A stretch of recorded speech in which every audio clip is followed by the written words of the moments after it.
So now that Phantasy Star Online 2 actually feels a little bit like it used to when it was an enjoyable experience, rather than talk about things most everyone already knows about, let me tell you about the features that are touched by almost no one but me. You see, I have a great fondness for endless modes in games, with a primary gameplay loop fun enough to support it. These can come in a bunch of different flavors, and depending on if you want more of a unique challenge experience, or if you just want to run wild and beat the crap out of everything that isn't you. In games that don't feature combat as the main appeal, it can be something as simple as getting a high score, reaching the top of a point, as is the case with like puzzle games, sort of like Catherine, something like that. But Phantasy Star Online 2 features several of these modes, and they come in varying degrees of insanity. So, in ascending order, we have the Endless Quests, which are named rather deceptively because while an onslaught of enemies do come at you, defeating them in an assigned ways will extend the depleting time limit.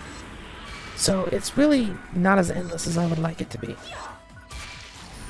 Regardless of how hard or how fast you fight, the timer will reach 0 because individual kills affect your score, not your time.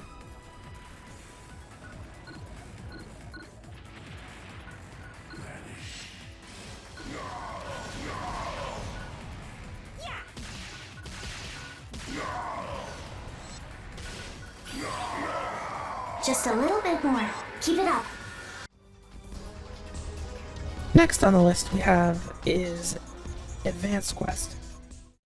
You don't hear very much about them, and part of that might be because in order to even start these quests, you need these special capsules.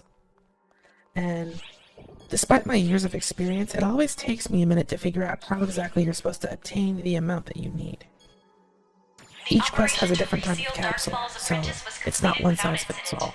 Thank you for your support, Arxon. It doesn't help that they can't be traded, and each one needs a specific amount, depending on the difficulty that you're doing. It's kind of a complicated system.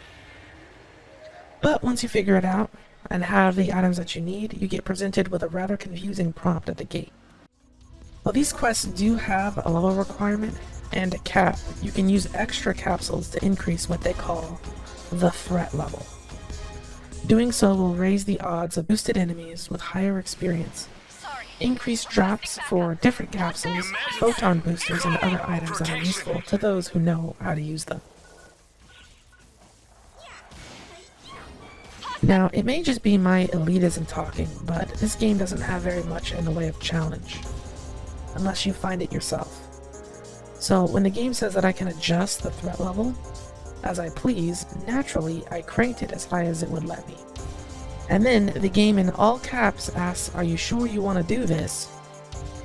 And I reply with, "Don't play with me, Sega of Japan. I'm rocking a plus 25 Lumiere with 8 affixes and a newly restatted mag. I did not stutter. Give me the heat." But even bashing my skull alone against enemies that were designed to be fought in groups didn't knock all the sense out of me. There's still one more challenging mode that even I have to stop and think about before I go in. A lot of people might not know this, but in the elevator that takes you to different lobbies, there is an option to go to a challenge mile lobby.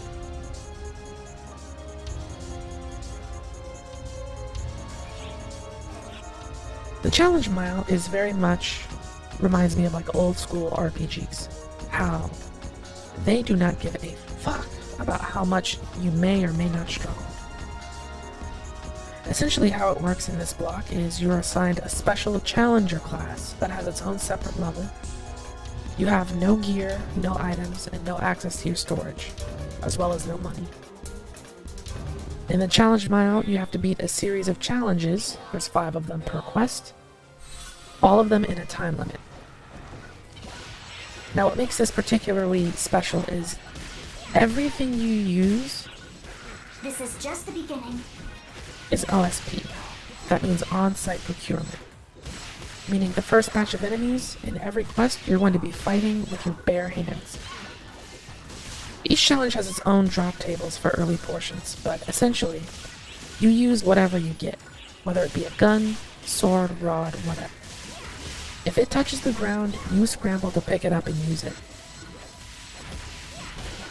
Because the enemies are tuned just enough to make you constantly fear death.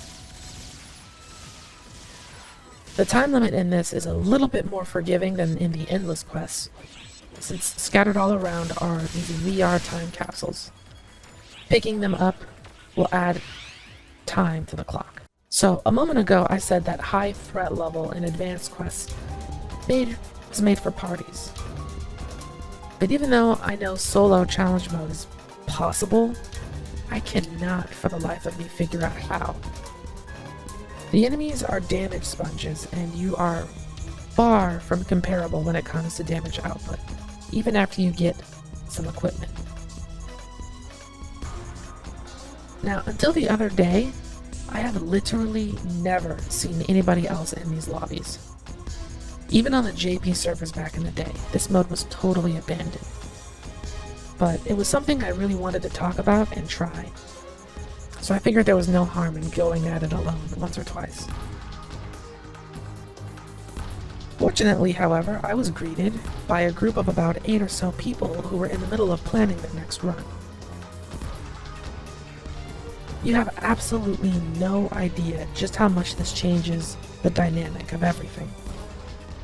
All of a sudden, they were discussing VR time managers, members of the party who were responsible for making sure the time was topped off, but also making sure that there were plenty of capsules left around for us to pick up in case of an emergency. You see, every time you die in a challenge mile, the time goes down significantly when you revive, so you're not necessarily out if you fail. It just means that you have less time to work with. Everyone else was supposed to ignore these time capsules because it's the manager's job to, well, manage the time. People were dropping weapons, skill discs, and other items in case anyone else in the group needed them. And all of a sudden I went from only caring about myself and having to make sure that I get what I need to making sure that I have enough supplies to make myself useful to the group overall, but not so much to the point where I'm keeping things from other people. I don't want to limit the group in any sort of way, and it's really obvious to tell if somebody's doing that. I should also mention that in this mode, passives that would normally be given by your mag or the skill tree are things that you have to trade in at rest stops. So you'll trade in like 3 weapons for a disc that increases your melee damage or reduces the cooldown on your dodge, increases your defense against certain elements, or so on and so forth. I'm pretty sure the rest stops are like static, so complete so many challenges and you'll get a rest stop, but I haven't done it enough times to know that for sure. Thanks. So What I do know, however, is that the reward for doing the challenge mile is definitely something interesting. You see, because it's a dead mode, all of the points that you get, or rather, in addition to the challenge mile points that you get that can be used at a special kiosk in the regular ship, you're also entered on a leaderboard for the challenge mile. So everyone on your server who attempts it on a weekly basis will get rewards based off of where they place.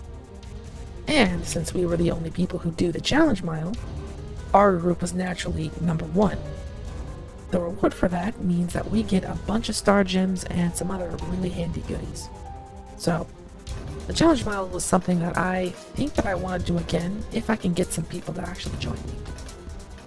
Because going at it alone is a little bit too much even for me. Anyway, that's going to be enough about that for me. Let me know down in the comments below what you think about games that have an endless mode or a survival mode. I think that if the game's gameplay is fun enough, then they should have them. But that's just me. I want to hear what you guys think down in the comments below. As always, thank you for watching, and I will see you all later.